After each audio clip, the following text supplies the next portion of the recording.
Welcome to Hockeywiztalks podcast. Today I'll be talking about the NHL trade deadline deals, and I'll also be comparing the Golden State Warriors to Michael Jordan's Chicago Bulls. NHL trade deadline deals. The Edmonton Oilers trade Cam Talbot to the Philadelphia Flyers for Anthony Solars. The Minnesota Wild trade Charlie Coyle to the Boston Bruins for Ryan Donato and a conditional 5th round pick. The Washington Capitals acquired Carl Hagelin from the LA Kings for a 3rd round pick in 2019 and a conditional 6th round pick in 2020. The Columbus Blue Jackets acquired Matt Duchene from the Ottawa Senators for Vitaly Abramov, Jonathan Davidson, and a 1st round pick in 2019. The Senators receive a conditional 1st round pick in 2020 if Duchene re-signs with Columbus. The Blue Jackets also acquired Ryan Dzingel and a 7th round pick in 2019 from the Ottawa Senators for Anthony Duclair, a 2nd round pick in 2020, and a 2nd round pick in 2021. The Washington Capitals acquired Nick Jensen from the Detroit Red Wings for Madison Bowie and a 2nd round pick in 2020. Dallas Stars acquired Ben Lovejoy from the New Jersey Devils for Connor Carrick and a 3rd round pick in 2019. The Dallas Stars acquired Matt Zuccarello from the New York Rangers for a conditional 2nd round pick in 2019 and a conditional 3rd round pick in 2020. The 2nd round pick in 2019 becomes a 1st round pick if the Stars advance to the Western Conference Finals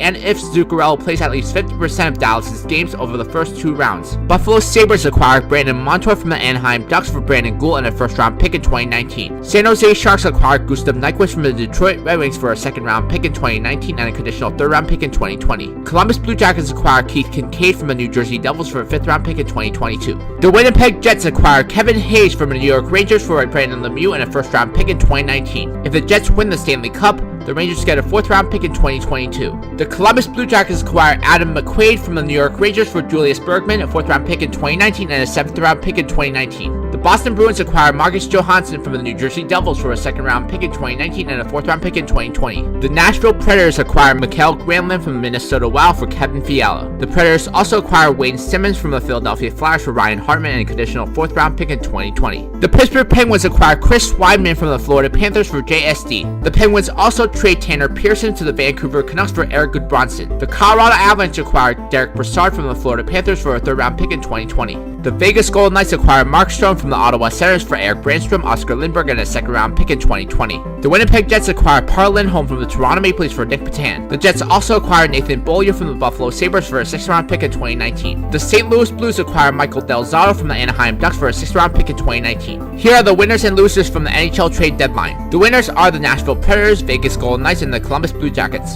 The Nashville Predators acquired Mikael Granlund and Wayne Simmons along with Brian Boyle. They got better offensive depth. The Vegas Golden Knights acquired Mark Stone. They added a primary goal scorer, something they really needed. The Columbus Blue Jackets acquired Matt Duchene and Ryan Dzingel. They added more offensive firepower, something Columbus really needed.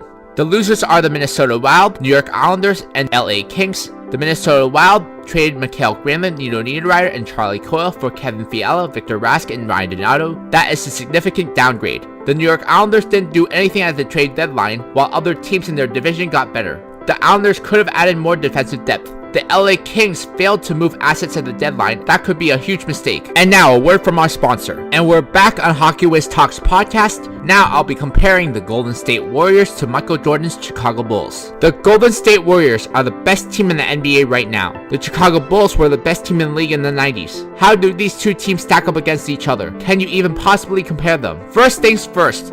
We need to establish that the game is very different now compared to how it was in the 90s. In the 90s, the league was much more physical, and the best teams had excellent defensive systems. Now the NBA is much less physical, and the best teams have complex offensive systems with tons of movement. Another significant difference was that the 3 is used way more often than it was in the 90s. Because of this, the games now are way higher scoring than it was in the 90s. Now let's talk about the key players for each team. Michael Jordan is a player who can dominate in any era.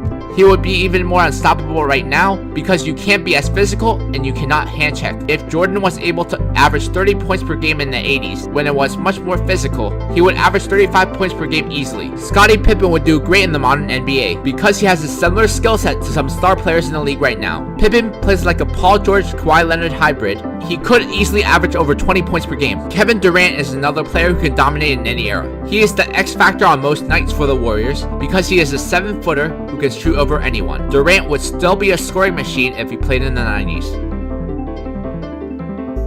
Steph Curry is the engine and the brains of the Golden State Warriors. What makes Curry so hard to stop is his ability to hit from anywhere past half court. In addition, Curry is always moving around screens, so it makes defenders gassed just chasing him around. Because Curry is such a threat offensively, this opens up looks for Klay Thompson. Steph Curry would still be an amazing shooter in any era, but I'm not sure he would still be a superstar. Klay Thompson is one of the greatest shooters in the league, and is also a great defender as well. He could be a star player on another team, but instead, he is the third best player on the Warriors. Thompson would fit in any era, as he has proven to be a very versatile player. Draymond Green is the anchor for the Warriors on defense, and is also a versatile offensive player. He would do fine playing in the 90s because of his play style. Dennis Rodman was the perfect fit for the Chicago Bulls in the 90s. He was a monster on the boards and got under the skin of his opponents. However, Rodman wouldn't do so well in today's game because he would be suspended too often. The most forgotten player on the Bulls championship team is Tony Kukoc. Kukoc hit many clutch shots and was a scoring threat off the bench. He would thrive in the modern NBA because his game is built for today's game. DeMarcus Cousins really gives the Golden State Warriors a severe advantage, no matter what era you're playing in. With Cousins in the lineup, you now have 5-star players to deal with, so you can't double anyone. And now, a word from my sponsor. And we're back on the Hockeywiztalks podcast. Here's part 2 of comparing the Golden State Warriors to Michael Jordan's Chicago Bulls. Now let's take a look at the coaches for the two teams. There is a common denominator with these two teams. That is Steve Kerr, who was a part of 3 championships with the Chicago Bulls, and is the current coach of the Golden State Warriors. Having Steve Kerr as coach helps the Warriors, as perhaps he would know a few weaknesses the Bulls have. Phil Jackson's triangle offense worked great in the 90s, but I'm not sure it will work in the modern NBA. However, I'm sure that Phil Jackson would learn to adapt and win championships. Now let's talk about if it's even possible to compare these two teams. Because these two teams played in vastly different eras, you can't just compare them straight up. You need to take into account how different the league was and how different the competition was.